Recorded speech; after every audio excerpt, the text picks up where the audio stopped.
Hello students, today we are going to do chapter number 1 of your grammar book. The name of the chapter is The Sentence. Students, first of all, I am giving you the explanation of this part, that what is the meaning of sentence. In Hindi, we call it as वाक्य, कि sentence का मतलब क्या होता है. A group of words that makes complete sense. ऐसे words का group जो कि complete sense, complete meaning show करता है, उसे हम सेंटेंस कहते हैं. Like we salute are soldiers, हम अपने सोल्जर्स को सैल्यूट करते हैं. यहाँ पे जो वर्ड वी है वो क्या है? Subject. Salute that is verb. So इस सेंटेंस के अंदर दो पार्ट्स इम्पॉर्टेंट होते हैं. पहली बात कि एक जो सेंटेंस है उसके अंदर एक सब्जेक्ट होना और एक वर्ब होना बहुत ज़रूरी है, और इवन होता भी है. Without that it is not a sentence. And the other thing is, हमेशा कोई भी जो सेंटेंस होगा वो कैपिटल लेटर से बिगिन होगा और उसके एंड में full stop, question mark, exclamatory mark ऐसे आएंगे. ये आपने काइंड्स ऑफ सेंटेंसेस, आपका फर्स्ट चैप्टर था उसमें आपने पढ़ा भी था कि जिनके अंदर फुल स्टॉप लगता है वो डिक्लेरेटिव होते हैं, या फिर हम उन्हें एजर्टिव भी कहते हैं.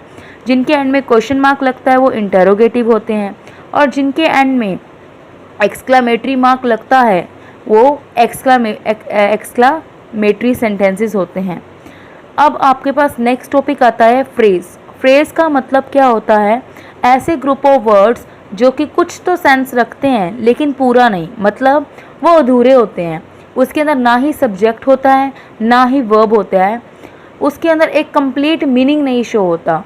फॉर एग्जाम्पल, मैंने इसमें आपको एग्जाम्पल दिया ए नाइस स्टोरी. इसमें आप कोई भी प्रपोजिशनल फ्रेज़ यूज़ कर सकते हो, कोई भी एडवर्बियल फ्रेज़ यूज़ कर सकते हो. जैसे मैंने बोला in the town, in school, at home.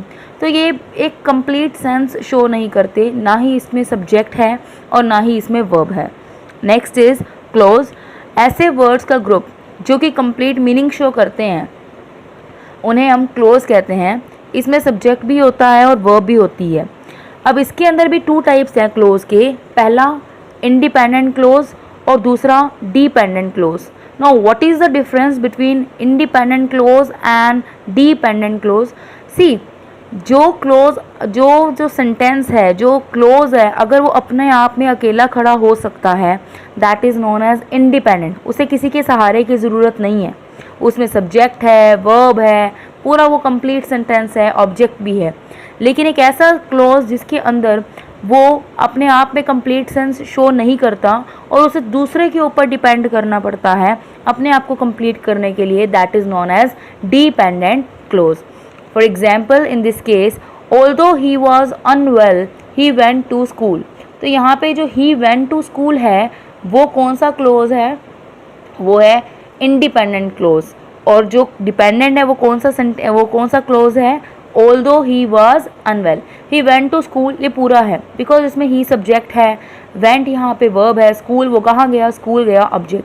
लेकिन ऑल्दो ही वॉज अनवेल, फिर भी, हालांकि, या फिर भी वो ठीक नहीं था या बीमार था.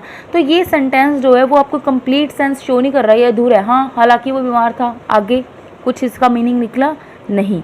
तो ऐसे सेंटेंसेस में, ऐसे क्लोजेस में जिसमें वो अपने आप में खड़ा हो सकता है अकेला, वो क्लोज क्या होगा? इंडिपेंडेंट. और अपने आप जो खड़ा नहीं हो सकता, जो दूसरे सेंटेंस के ऊपर डिपेंड करता है, that is dependent clause. Now I have explained you clauses, independent clause and the other one is dependent clause. Coming to the example of independent clause, since we were hungry, we stopped at a dhaba on the way.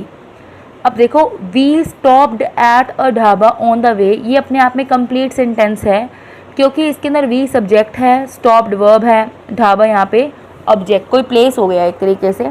Eight यहाँ पे preposition, ए यहाँ पे article, on यहाँ पे preposition है. अब यहाँ पर आपके पास जो वर्ड दिया हुआ है, जो सेंटेंस में ये वर्डिंग है, सिंस वी वर हंग्री, हम भूखे थे.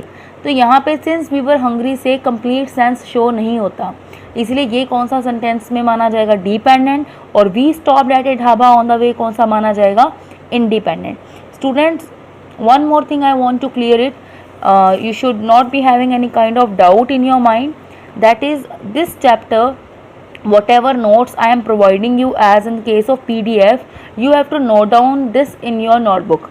Whatever I have written with black pen, you have to write down with black pen. Whatever I have written with blue pen, you have to write down in blue pen. After that, I have discussed with you part A in your book and part B solutions. I have already written in the book and I have given you as a PDF form. Otherwise, if you are not getting them, I have written on a separate sheet. That also I am providing you as a PDF.